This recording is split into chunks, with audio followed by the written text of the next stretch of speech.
दुआ करने की आदत अपनाना। अगर कोई शख्स दुआ नहीं कर सकता तो वो ईमानदार भी नहीं हो सकता। खुदा आवाजें दे रहे हैं और हम इतने घुमंडी हैं कि हम बिस्तर छोड़ना नहीं चाहते। खुदा आता है, चक्कर लगाता है, यूं समझे कि खुदा हमारी तरफ से बेइज्जत होकर वापस चला जाता है। एक तरफ तो खुदावन की आवाज है, एक तरफ खुदावन की आवाज है और दूसरी तरफ हमारी सुस्ती, काहली और हमारा मुर्दापन है। तो एक रहनुमा को भी दुआ करने की आदत अपनाना है, तो इसके साथ साथ कलीसिया के हर मेंबर को दुआ करने की आदत अपनाना है, क्योंकि ये कनेक्शन खुदा के साथ जुड़ता है। Hallelujah, hallelujah. खुदा यीशु मसीह के खूबसूरत नाम में आप सबों की सलामती हो।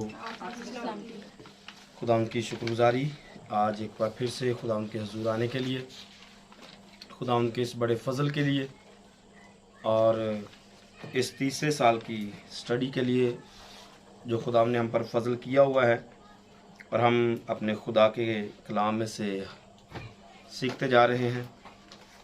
30 साल की स्टडी जारी है और अभी तक इसके 14 पैगाम जो हैं ये हो चुके हैं और पैगाम तो टोटल 15 हो चुके हैं, लेकिन 14वां नंबर जो क्लास है उसके दो हिस्से हुए हैं, 2 पार्ट्स हुए हैं, इसलिए पैगाम 15 हो चुके हैं लेकिन क्लास नंबर जो है वो 14 हो चुकी हैं। आज 15 नंबर क्लास है जिसको सीखने के लिए हम सब यहाँ पर मौजूद हैं।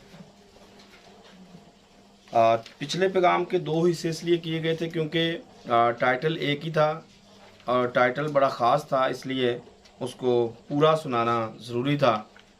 काबिले तकलीद रहनुमा, एक ऐसा रहनुमा कि हम जिसकी पैरवी कर सकें, जिसके नक्शे कदम पर चल सकें। तो टोटल हमारे जो पैगाम हो चुके हैं वो 14 हो चुके हैं। आज 15 नंबर क्लास है जिसको सीखने के लिए, समझने के लिए आज हम यहाँ पर मौजूद हैं। लेकिन इसके साथ साथ अभी तक जो हमारे जो शेड्यूल बयान किया गया था उसके मुताबिक हमारे टोटल 3 पॉइंट कवर हुए हैं। पहला पॉइंट हमारा था रहनुमाओं के लिए बुनियादी तरबियत, तो उस पर हमारे 2 पैगाम हुए थे और उसके बाद हमारा दूसरा टॉपिक स्टार्ट हुआ था रहनुमाओं को 9 काम करने की तरबियत देना, तो उसमें 9 पॉइंट थे, इसलिए 9 पैगाम उस पर हुए। और उसके बाद इख्तियारात का नाजायज़ और गलत इस्तेमाल था, इसमें हमारे 3 पॉइंट थे, इसलिए इस पर 3 की बजाय 4 इस पर पैगाम हुए। तो इस तरह से कुल मिला के हमारे 14 पैगाम हो चुके हैं। आज 15वां पैगाम है, लेकिन इसके साथ साथ पॉइंट नंबर 4 जो है आज उसको हम स्टार्ट करेंगे। पॉइंट नंबर 4 जो शुरू में बताया हुआ है शेड्यूल के अंदर, दुआ करने की आदत अपनाना। आज से हमारा टॉपिक शुरू होगा, दुआ करने की आदत अपनाना। आप सबों से मतलब ये बात कहना चाहता हूँ, यूँ तो हम सब इस बात से वाकिफ़ हैं कि हमने यहाँ पर पहले ही तकरीबन 30-35 जो हैं वो पैगाम जो हैं इस पर दिए हुए हैं। हम सब ने मिलके इस पर 30-35 जो है पैगाम दिए हुए, आप सब ने भी दिए हुए हैं। दुआ के बारे में शायद इतनी ज़रूरत नहीं है कि इस पर लेक्चर दिए जाएं, लेकिन ज़रूरत इसलिए पेश है क्योंकि ये हमारे टॉपिक का हिस्सा है, ये हमारे टॉपिक का हिस्सा है। तो दूसरे नंबर पर यह ज़रूरी इसलिए भी है क्योंकि हमने पैगामात तो दिए दुआ पर बहुत ज़्यादा, लेकिन हम दुआ करना शुरू नहीं हुए। हमारी दुआ की जो आदत है वो बनी नहीं है। शायद हमने फॉर्मेलिटी तो पूरी की, इस बात को शुरू तो किया, पैगामात तो दिए और हमने बड़े बड़े ख़ास पॉइंट जो हैं वो दुआ के कुरेद कर निकाले, बड़ी गहराई में जाकर दुआ को समझा, लेकिन वो सिर्फ बातों की हद तक था। प्रैक्टिकल लाइफ में दुआया ज़िंदगियाँ ज़ीरो हैं, दुआया ज़िंदगियाँ ज़ीरो हैं। इसलिए दुआ के टॉपिक को इसमें शामिल किया गया है, क्योंकि दुआ करना, दुआ की आदत अपनाना एक ईमानदार के लिए बहुत ही ज़्यादा ज़रूरी है। दुआ की आदत अपनाना एक ईमानदार के लिए बहुत ही ज़्यादा ज़रूरी है। अगर कोई शख्स दुआ नहीं कर सकता तो वो ईमानदार भी नहीं हो सकता। अगर कोई शख्स दुआ की जिसे आदत नहीं है वो ईमानदार भी नहीं हो सकता है। क्यों? क्योंकि दुआ का मतलब खुदा से गुफ्तगू करना है, बातें करना है। हो बंदा ईमानदार और खुदा से बातें ही ना करे, उसका दिल ही ना करे, या वो दुआ ही ना कर सकता, खुदा से बात ही ना कर सकता, तो फिर ईमानदार किस बात का है? वो ईमानदार नहीं है, वो अपने आप को सिर्फ धोखा दे रहा है कि वो ईमानदार है। तो इस तीसरे साल में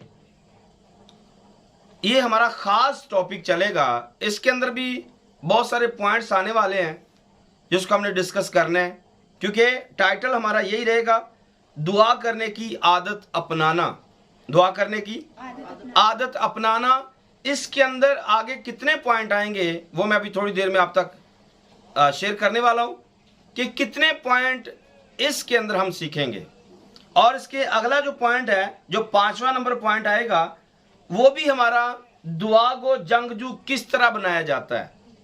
5वां हमारा पॉइंट क्या है? दुआ को जंगजू। तो अभी यूं समझे कि हमारे 2-3 महीने लगेंगे, मेरा ख्याल है, इस दुआ के टॉपिक के ऊपर। महीने से ज्यादा लगेंगे, 2 भी लग सकते हैं, क्योंकि जब तक हम दुआया जंगजू बनेंगे नहीं तब तक शायद अब दुआ का नंबर हटने वाला नहीं है। रात के पैगाम में भी जो मत्ती की इंजील की स्टडी करवाई गई, लास्ट में एक जुमला मैंने बोला था कि वो प्रेयर शॉल जो है, जब तक हम उसे अपने ऊपर लेंगे नहीं, हम जिंदा होने वाले नहीं हैं। हम मरे हैं, मरे ही रहेंगे। हम मरे हैं, मरे ही रहेंगे, जिंदा होने वाले नहीं हैं। जिंदा करने के लिए दुआ ही है। ये आखिर में भी जुमला आएगा कि दुआ ईमानदारों के लिए एक सांस का काम करती है। दुआ ईमानदारों के लिए एक सांस का काम करती है। अगर कोई शख्स दुआ नहीं कर सकता, वो रूहानी तौर पर मुर्दा है। वो रूहानी तौर पर मुर्दा है। तो मुर्दों को जो मर्जी कहते रहो, जो मर्जी सुनाते रहो, उन पर कोई भी असर होता नहीं है। इसलिए आज तक जितना भी कलाम सुनाया गया है, उसके पीछे रीजन यही है कि हम मुर्दा हैं। रूहानी तौर पर हमारी दुआया जिंदगी नहीं है, कोई हमारा खुदा के साथ राबता नहीं है, इसलिए हम डेड हैं। और डेड बंदे को जो मर्जी करते रहो, वो मुर्दा ही रहता है। उसे जितनी मर्जी खुशबू लगाते रहो, जितनी दफा मर्जी नहलाते रहो, वो मरा हुआ है, वो मरा ही रहेगा। उसमें जिंदगी नहीं आ सकती। रूहानी आदमी अगर वो अपने आप को रूहानी कहता है, ईमानदार कहता है, तो अगर उसकी दुआया जिंदगी नहीं है तो वो मतलब मरा हुआ आदमी है, वो मरा हुआ है। तो अपने आप को आपने देखना है। तो आज से ये टॉपिक हमारा स्टार्ट होने जा रहा है, दुआ करने की आदत अपनाना। ये ज़रूरी, आपने समझ लिया होगा कि ये ज़रूरी क्यों है, क्योंकि जब तक हमें दुआ करने की आदत नहीं पड़ेगी तब तक हम मरे हुए रहेंगे, तब तक कुछ भी हमसे पैदा होने वाला, क्योंकि मरा हुआ शख्स सिर्फ अकड़ा रहता है, उसमें से कुछ निकलता नहीं है, कुछ पैदा होता नहीं है, कुछ भी पैदा होता, क्योंकि वो मरा हुआ है। हाँ, एक चीज़ ज़रूर निकलती है और वो स्मेल है, बदबू है। वो जितनी देर तक पड़ा रहेगा वो सिर्फ बदबू छोड़ता रहेगा। मरा हुआ शख्स सिर्फ बदबू छोड़ सकता है, उससे खुशबू जितनी मर्जी लगाते रहोगे, आहिस्ता आहिस्ता बदबू ज्यादा फैलती जाएगी। यही हाल हमारा है। कितनी दफा कलाम सुनते हैं, आज भी सुन लिया, कल भी सुन लिया, परसों भी सुन लिया, रोज सुन लिया, लेकिन जो अंदर की बदबू है ये अंदर रहती नहीं है। ये बदबू हमारी निकलती रहती है, हमारी गंदगी जाहिर होती रहती है। हमारे अंदर क्या है वो जाहिर होता रहता है। उसके पीछे रीजन क्या है? हम दुआ नहीं करते हैं, हमारा खुदा के साथ कोई भी राबता नहीं है, खुदा के साथ हमारी कोई लाइन दुरुस्त नहीं है, और हम रूहानी तौर पर मुर्दा हैं। इसलिए हम मरे हुए होते हुए हम में से सिर्फ बदबू निकलती है, या दुनियादारी की बातें निकलती हैं, दुनियादारी की चीज़ें निकलती हैं, रूहानी चीज़ें हमसे निकलती नहीं हैं। ये भी हम साबित कर देते कि हम जंगली हैं या हम सही हैं। जंगली और सही, असली और नकली, ये हम अपने किरदार से साबित करते रहते हैं। जितना मर्जी छुपा लेंगे, जितना मर्जी हम अपने आप को धोखा दे देंगे या ओढ़नी ओढ़ लेंगे, हमारा करैक्टर वो साबित हो जाता है। दुआ में 3 घंटे बैठे रहेंगे, 4 घंटे बैठे रहेंगे, लेकिन जैसे ही दुआ खत्म होगी हम दोबारा से सीरियस नहीं रहेंगे। वही पुरानी इंसानियत, वही पुरानी दुनियादारी की बातें, वही जुगतें, वही बातें, वही दुनियादारी का कचरा फिर से हमारी ज़िंदगी में नमूदार हो जाता है, क्योंकि हम असल में वही हैं। क्योंकि हमारी दुआया ज़िंदगी नहीं है, इसलिए हम संजीदा रहते नहीं हैं। इसलिए हम संजीदा आदमी वो रहता है जिसका खुदा के साथ राब्ता रहता है, और जो फॉर्मेलिटी पूरी करने के लिए आता है वो सिर्फ वक्ती तौर पर संजीदा होता है, उसके बाद वो संजीदा नहीं रहता है।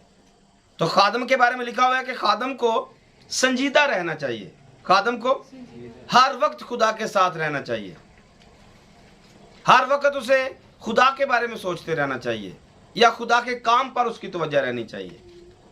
वो कभी भी अपने काम को डिले नहीं कर सकता, इग्नोर नहीं कर सकता, और ये तब ही मुमकिन है जब खुदा के साथ उसका राबता रहता है। और दुआ खुदा के साथ राबता है, जितना राबता खुदा के साथ मजबूत रहेगा उतना ही ज़्यादा हम खुदा के लिए संजीदा रह सकते हैं। आमीन। अगर संजीदा नहीं है, उसके पीछे रीज़न क्या है? हमारी दुआया ज़िंदगी नहीं है। दुआ ना करने वाला आदमी बाइबल भी नहीं पढ़ता है, दुआ ना करने वाला आदमी बाइबल भी नहीं पढ़ता है। यह बहुत बड़ी कमजोरी है और यह बहुत बड़ी निशानी है कि अगर आप बाइबल नहीं पढ़ते तो इसका मतलब है आपकी दुआया जिंदगी जीरो है। आपकी दुआया जिंदगी, आप अपना टेस्ट कर सकते हैं। अगर आपको दुआ की आदत नहीं है, आपको बाइबल पढ़ने की भी आदत नहीं है। तो अगर बाइबल की आदत नहीं, दुआ की आदत नहीं, ईमानदार किस बात का है? उसके वसीला से होना ही क्या है? उसके वसीला से निशानात कैसे जाहिर हो सकते हैं? मोजिज़ात कैसे जाहिर हो सकते हैं? वो जिम्मेदार कैसे हो सकता है? उसे इख्तियार कैसे दिया जा सकता है? शुरुआत कहां से? शुरुआत दुआ से है। दुआ राबता है, दुआ एक खुदा के साथ कनेक्शन है। जितना ज्यादा दुआया जिंदगी रहेगी उतना ज्यादा कनेक्शन मजबूत रहेगा, उतने ज्यादा काम आपके और मेरे वसीला से हो सकते हैं। आमीन। अगर दुआया जिंदगी वीक है तो कुछ भी हासिल करना हमारे लिए नामुमकिन हो जाएगा या मुश्किल हो जाएगा। सो आइए स्टार्ट करते हैं। अय्यूब की किताब से एक रेफरेंस पढ़ेंगे। अय्यूब की किताब उसका 33 नंबर बाब है और उसकी 14 नंबर आयत से।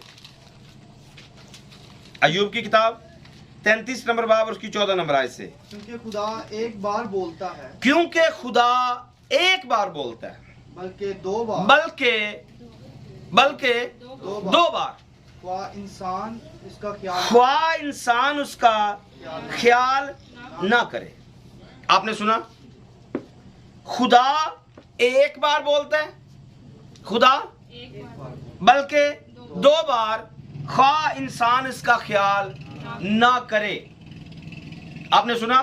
खुदा बोलते हैं, खुदा, हाँ खुदा बोलते हैं, कानों में आवाज आती है, हम उठते हैं, पानी पी के फिर सो जाते हैं। खुदा आवाज देते हैं, हम बिस्तर छोड़ते हैं, बाहर निकलते हैं, पानी पीते हैं, पानी पी के फिर सो जाते हैं। हम ख्याल नहीं करते कि खुदा ने हमें क्यों उठाया है। हम इग्नोर करते हैं। हम खुदा की आवाज को पीठ पीछे फेंक देते हैं और करना क्या चाहते हैं? खुदा का काम बनना क्या चाहते हैं? लीडर बनना क्या चाहते हैं? रहनुमा बनना क्या चाहते हैं? बड़े बड़े अफसर लोगों को लीड करना चाहते हैं। लेकिन दुआ करने से हमारी जान निकलती है, या दुआ करना हमारे लिए वबाले जान बन जाता है। खुदा एक बार बोलता है, फिर लिखा 2 बार बोलता है, ख्वाह इंसान ख्याल ना करे। और आगे लिखता है ख्वाब में, नंबर 1 पर, ख्वाब में, रात की रोया में, ख्वाब में, रात की, जब लोगों को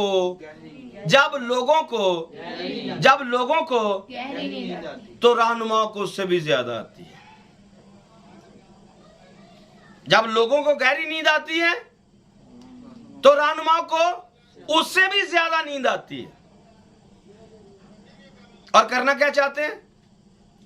खुदा का काम करना चाहते हैं। रहनुमा रहनुमाई करना चाहते हैं।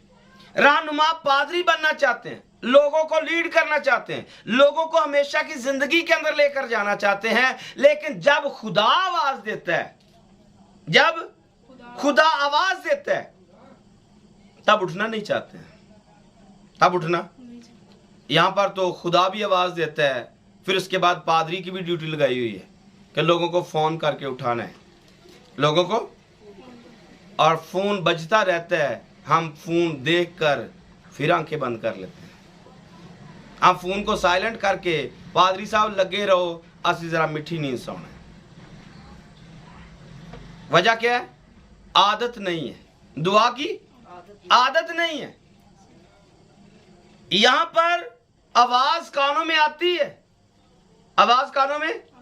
यहां पर जब हारमोनियम की आवाज प्ले होती है, गले से साउंड की आवाज ऊपर जाती है, सुबह 3 बजे 4 बजे कानों में आवाज आ जाती है, लेकिन उठना नहीं है। हम ख्याल करें या ना करें, खुदा किसी ना किसी तरीके से बोलता है, ख्वाब में, रोया में। और लिखा है जब लोगों को जब गहरी नींद आती है और बिस्तर पर सोते वक्त, टाइम कौन से खुदा के बोलने का?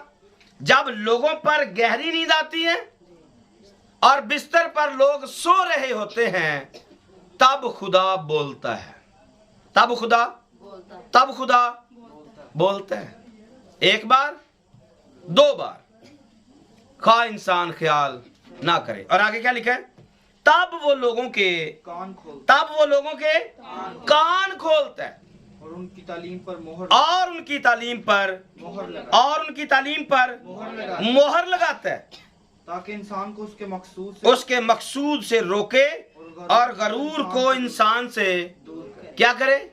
गरूर को इंसान से। लेकिन ये ऐसा घमंडी है, ये गरूर को दूर होने ही नहीं देता है। खुदा उठाता है, खुदा, लेकिन हम इतने तकब्बर के मारे हुए हैं, खुदा आवाजें दे रहे हैं, हम बिस्तर छोड़ना नहीं चाहते हैं। खुदा आवाजें दे रहे हैं और हम इतने घुमंडी हैं कि हम बिस्तर छोड़ना नहीं चाहते। खुदा आता है, चक्कर लगाता है, यूं समझे कि खुदा हमारी तरफ से बेइज्जत होकर वापस चला जाता है। क्यों? क्योंकि जब कोई हमारे पास आए, हम उसकी आवाज ना सुने, कैसा लगता है? 1 दफा नहीं सुनी, 2 दफा नहीं सुनी, 3 दफा नहीं सुनी, आखिरकार वो आना छोड़ देता है। लेकिन खुदा को देखिए, वो हर रोज आता है, दरवाजा खटखटाता है, आवाज देता है, कान खोलता है, 1 दफा, 2 दफा, और आगे 1 दफा और पढ़िए। 29 आयत को देखिए, इसी की 29 आयत में लिखा है, देखो खुदा आदमी के साथ ये सब काम 2 बार बल्कि 1 से 2, 2 से 3 हो गया। खुदा 3 दफा तक वेट करता है। कोई उठेगा और मेरे साथ राबते में आएगा, मेरे साथ राबते में आएगा। खुदा तो कान खोल रहा है, खुदा बेदार कर रहा है। और हमारी हालत क्या है? एक तरफ तो खुदावन की आवाज है, एक तरफ खुदावन की आवाज है, और दूसरी तरफ हमारी सुस्ती, काहली और हमारा मुर्दापन है, या हमारी मुर्दा हालत है। एक तरफ खुदा की आवाज और दूसरी तरफ हमारी सुस्ती, काहली, मुर्दापन, मुर्दा हालत, और इसके साथ साथ हमारी नाकामी। सुबह उठ के दिल करता है, हाँ दुआ कर लेते तो अच्छा था, लेकिन वो नाकामी सारा दिन हमारे मत्थे लगी रहती है। वो नाकामी सारा दिन हमारे मत्थे लगी रहती है, और फिर हम नाकामी में पूरा दिन गुजार देते हैं, पूरा दिन सुस्ती में गुजार देते हैं, मुर्दापन में गुजार देते हैं। मरे क्यों? क्योंकि हमने खुदा की आवाज को सुना और पीठ पीछे फेंक दिया और अपनी नींद को ज़्यादा प्यारा किया। लेकिन खुदावन एक बाप की तरह अपने बच्चों को आवाज़ देता रहता है, एक बाप की तरह अपने बच्चों को, और बच्चों का दिल भी करता है, बच्चों का दिल भी करता है, ख्वाहिश भी अंदर आती है कि हम उसकी आवाज़ सुनेंगे और उस पर अमल करेंगे, लेकिन हमारी सुस्ती अमल करने ही नहीं देती है, हमारी काहली अमल करने ही नहीं देती, हमारा मुर्दापन अमल करने ही नहीं देता, क्योंकि हमें दुआ करने की आदत ही नहीं है, हमें दुआ करने की आदत ही नहीं है। तो इसलिए आज से हमारा ये पैगाम दुआ करने की आदत अपनाना, यहां से हमारा पैगाम शुरू होता है, क्योंकि खुदा तो आवाज देता है लेकिन हम इग्नोर कर देते हैं। तो इस पॉइंट के अंदर सबसे पहले हमारा पॉइंट आएगा इबादत की आदत की तजदीद। इबादत की आदत की तजदीद, ये हमारा पहला टॉपिक होगा, आज हम इस पर बात करेंगे। इबादत की या दुआ की आदत की तजदीद। नंबर 2 पर शुक्रगुजारी और हम्दोसना। शुक्रगुजारी, ये इसके अंदर दूसरा पॉइंट आएगा, शुक्रगुजारी और हम्दोसना। इसको ब्रैकेट के अंदर इसके आगे लिखेंगे अपने आप को पेश करना। शुक्रगुजारी के आगे, शुक्रगुजारी और हम्दोसना के आगे लिखना है ब्रैकेट में अपने आप को पेश करना। नंबर 3 पर इसके अंदर आएगा एतराफ और पाकीज़गी। एतराफ और पाकीज़गी, अपना दिल पेश करना, ब्रैकेट के अंदर लिखना है अपना दिल पेश करना। नंबर 4 के अंदर आएगा हुक्म और फरमाबरदारी।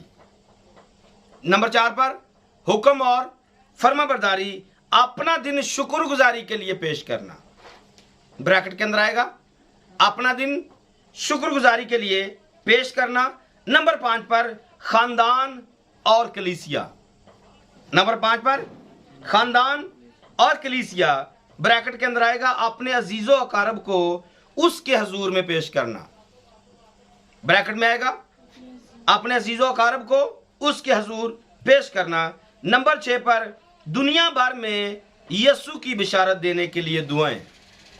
दुनिया भर में यीशु की बिशारत देने के लिए दुआएं। और नंबर 7 पर आएगा ममालिक और कौमें, और ब्रैकेट के अंदर आएगा पूरी दुनिया को खुदा के हजूर पेश करना। ये 7 पॉइंट हैं जो इसके अंदर हमारे आने वाले हैं। ममालिक और कौमें, ब्रैकेट के अंदर आएगा पूरी दुनिया को खुदा के हजूर पेश करना। याद रखिए, आज का जो पैगाम है ये सिर्फ रहनुमाओं के लिए नहीं है, बल्कि ये कलीसियाओं के लिए भी उतना ही ज़्यादा अहमियत रखता है जितना एक रहनुमा के लिए है, क्योंकि ये दुआ का टॉपिक है। दुआ करने की आदत अपनाना है तो एक रहनुमा को भी दुआ करने की आदत अपनाना है, तो इसके साथ साथ कलीसिया के हर मेंबर को दुआ करने की आदत अपनाना है, क्योंकि ये कनेक्शन खुदा के साथ जुड़ता है। आमीन। सो रूहानी रहनुमा पर ये भारी जिम्मेदारी आयद होती है। जो रूहानी रहनुमा है, जो रूहानी लीडर हैं या खादम हैं, उन पर ये जिम्मेदारी आयद होती है कि वो लोगों की रहनुमाई करें, क्योंकि लोगों की आंखें उन पर लगी रहती हैं। ये मेरी जिम्मेदारी है, ये आपकी जिम्मेदारी है, ये हर लीडर की जिम्मेदारी है कि वो लोगों की इस बात के लिए रहनुमाई करें, क्योंकि लोग खादमों पर अपनी नजरें लगाए रहते। जो खादम कहेगा वो ही लोग मानने के लिए तैयार होते हैं। जो खादम करेगा लोग उसको फॉलो करने के लिए तैयार होते हैं। लोग खादमों पर नजर रखते हैं, कौन सा खादम कौन सी एक्टिविटी करता है। लोग खादमों पर तवज्जो करते हैं, खादमों को देखते फॉलो करते हैं, उनके नक्शे कदम पर चलते हैं और उन जैसा बनने की कोशिश करते हैं। तो ये एक लीडर के लिए, एक रहनुमा के लिए नहायत जरूरी है कि वो लोगों की जिम्मेदारी को अपने ऊपर लेते हुए लोगों को गाइड कर सके, लोगों को सिखा पाए। नंबर 2 पर खुदा का जो गल्ला है, खुदा की जो भेड़ें हैं। पिछले पैगाम में भी हमने देखा था कि अच्छा चरवाहा जो है वो अपनी भेड़ों के लिए जान देता है। वो सिर्फ भेड़ों से खुराक लेता नहीं है, बल्कि भेड़ों को भी वो खुराक देता है।